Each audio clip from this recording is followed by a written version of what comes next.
BEd के second semester के स्टूडेंटों को हिंदी शिक्षक जिन बच्चों का है उन लोगों के लिए एक क्लास है।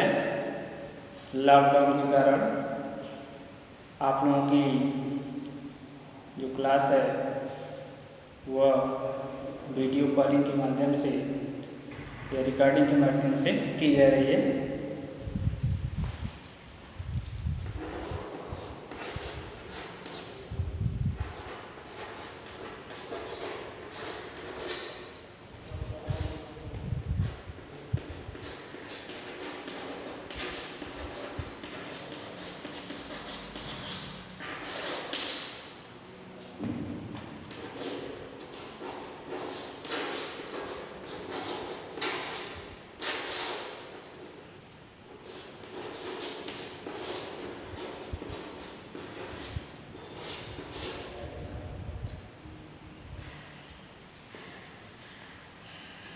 प्रकरण है हिंदी ध्वनियों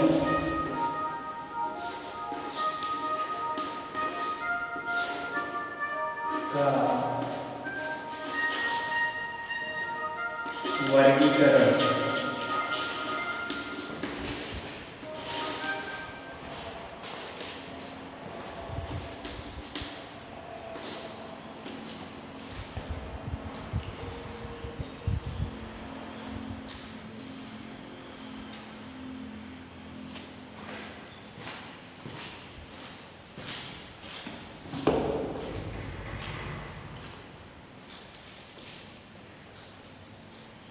तो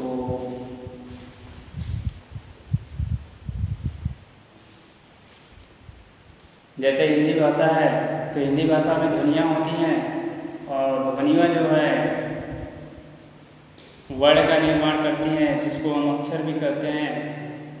तो हिंदी भाषा में जो ध्वनि है या वर्ड है वो मुख्य रूप से दो भागों में बांटे गए, स्वर और व्यंजन। और स्वर व्यंजन जो थे उन ध्वनियों को वर्गीकृत किया गया। तो उनका जो वर्गीकरण की प्रक्रिया है वह कई तरीके से होता है। जैसे स्थान के आधार पर ध्वनियों का वर्गीकरण किया गया है और प्रयत्न के आधार पर ध्वनियों का वर्गीकरण किया गया है। और जो वर्ण और व्यंजन है उनको अनेकों भागों में बांट करके वर्गीकृत किया गया है। तो जैसे हिंदी है तो हिंदी का कहीं न कहीं मूल संस्कृत लिया हुआ है। तो जो संस्कृत भाषा है जिस तरीके से उसने वर्गीकरण किया ध्वनियों का उसी तरीके से संस्कृत हिंदी में भी ध्वनियों का वर्गीकरण किया गया है। तो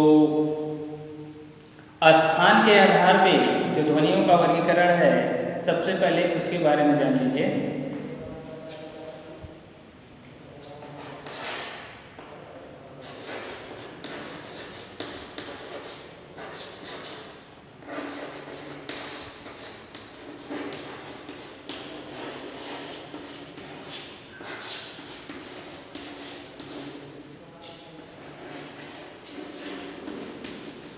स्थान के आधार पर ध्वनियों का वर्गीकरण। तो स्थान क्या होता है?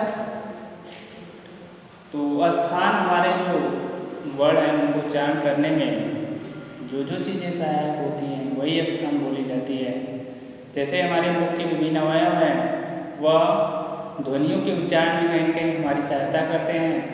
तो उसी स्थान के आधार पे जो ध्वनि है उसका वर्गीकरण किया गया है। जैसे कंठ हो गया,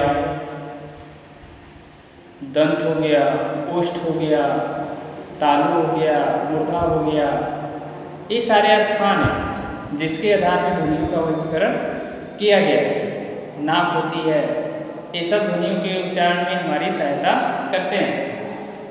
तो सबसे पहला है स्थान के मायने में मान लीजिए कंठ को ले लीजिए,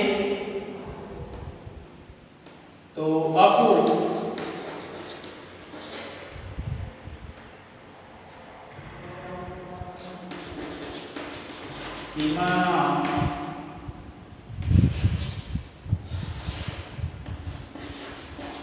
विसर्जनीय,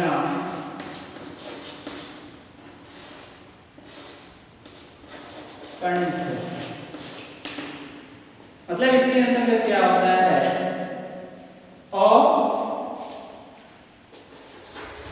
और इसी से रिलेटेड जो तीन जो होता है आ, और कु का मतलब होता है क वर्ग। क वर्ग में क्या होता है, क, ख, ग, घ, ङ। इनका जो उच्चारण स्थान होता है ए होता है क्या, कवर हो गया, इसके बाद भ बचा और एक होता है विसर्ग। इन सब का जो उच्चारण स्थान होता है वह क्या होता है, कंठ होता है। जो हमारा हिंदी में ध्वनि है अ, आ और क वर्ग का पांचों वर्ण प्लस ह और विसर्ग, इनका उच्चारण स्थान क्या होता है, कंठ होता है। इसी तरीके से दूसरे नंबर में है इजु यशा नाम तालु, इजु यशा नाम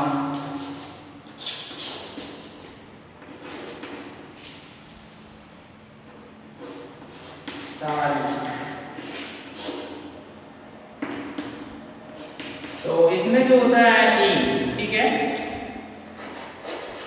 ई और बड़ी ई दोनों होता है। चू का मतलब क्या होता है, जिस तरीके से इसमें क वर्ग है इसी तरीके से जो चू होता है इसमें क्या किया जाता है, च वर्ग माना जाता है। च,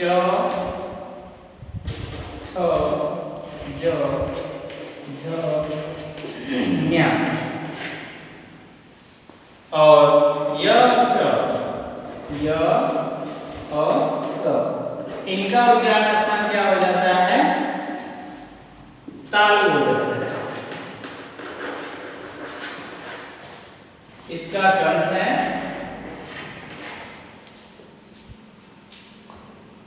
तीसरे नंबर पे आएगा रेटू,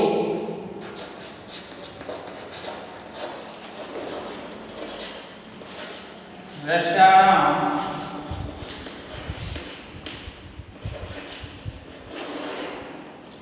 मूर्धा। तो ए जो मूर्धा होता है, मतलब कंठ क्या है, ए है। तालु क्या है, जो हमारा जो मुख का ऊपरी भाग होता है तरल, मतलब जो तरल नहीं, मतलब जो नरम भाग होता है उसी को हम तालु कहते हैं। मतलब उससे थोड़ा सा नीचे वाला भाग तालु कहलाता है। और मूर्धा जो हमारा मसूड़े से ऊपर वाला भाग होता है खुदरा, वो मूर्धा कहलाता है।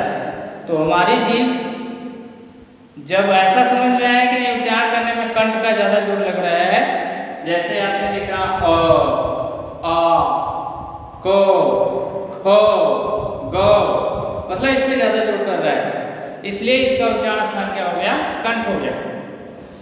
इसी तरह से इजु यशा नाम, जैसे मैंने बोला ई बोलने पे ये समझ में आ रहा है कि जो हमारी जीभ है वो जा करके जो ऊपर वाला भाग है वहां पे टच कर रहा है, तालु के आसपास जाकर के जीभ टच हो रही है, इसलिए इसका उच्चारण जो स्थान माना जाता है वो क्या होता है, तालु होता है। तो ई होता है च वर्ग में, जैसे च, छ, ज, झ, ञ, ये बोलेंगे तो ऑटोमेटिक जीभ आपकी जाकर के तालु पे स्पर्श करती है। या य, श, जैसे स तीन होता है लेकिन तीनों सा का उच्चारण स्थान अलग अलग होता है। शुद्ध यदि आप बोलना चाहें तो होना चाहिए कि तीनों सौ का अंतर आपको समझ में आना चाहिए। तो इसका जैसे मान लीजिए बड़ा सा है, इसका उच्चारण स्थान क्या होता है, तालु होता है। मतलब मैं बोलूं तो स स तीनों में अंतर होना चाहिए। इस स को बोलने के लिए हमको क्या करना है कि जो जीभ है वो जीभ का जो भाग वो तालु पे जाकर के स्पर्श करे। मूर्धा में री आता है, बड़ा री भी होता है, टू, टू का मतलब टावर, टावर में क्या क्या हो जाएगा, ट, फ, ड, ढ, ड़। इसके बाद र और श, र और थोड़ा वाला स। अब इनका उच्चारण जो स्थान होगा वो क्या हो जाएगा, मूर्धा हो जाएगा।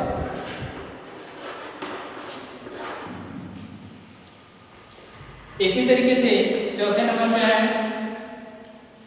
ऋतु, लसाना,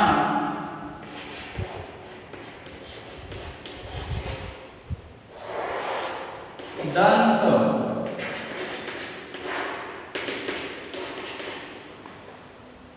तो इसमें क्या होगा, ली, तू का मतलब त वर्ग में त, थ, द, ध, न और ल और छोटा वाला स। इनका उच्चारण स्थान क्या हो जाएगा, दंत।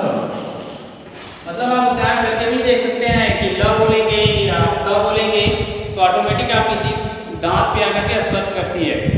यदि स्पर्श नहीं करती तो इसका मतलब है कि आपको उच्चारण करने में दिक्कत है, आपका उच्चारण त्रुटिपूर्ण है। इसी तरह 5वें नंबर पे है पद्य, मानियाना,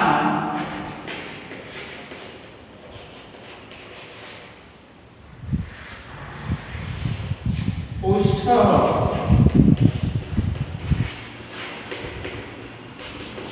मतलब ये जो वर्ड है उ, बड़ा उ का मतलब पावर, पावर में क्या आता है, प, फ, ब, भ और न। 5 वर्ड हो गया। इसका उच्चारण स्थान होता है ओष्ठ।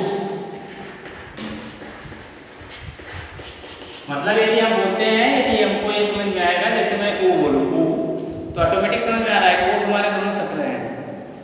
या प बोले प, थ, ब, तो सब में ये समझ में आएगा कि जो ओष्ठ है वह कहीं ना कहीं स्पर्श दोनों एक साथ कर रहे हैं। तो ऐसे जो वर्ड होते हैं वो क्या बोले जाते हैं, ओष्ठ बोले जाते हैं। तो ये हो गया पांचों। अब इसमें 3 और होता है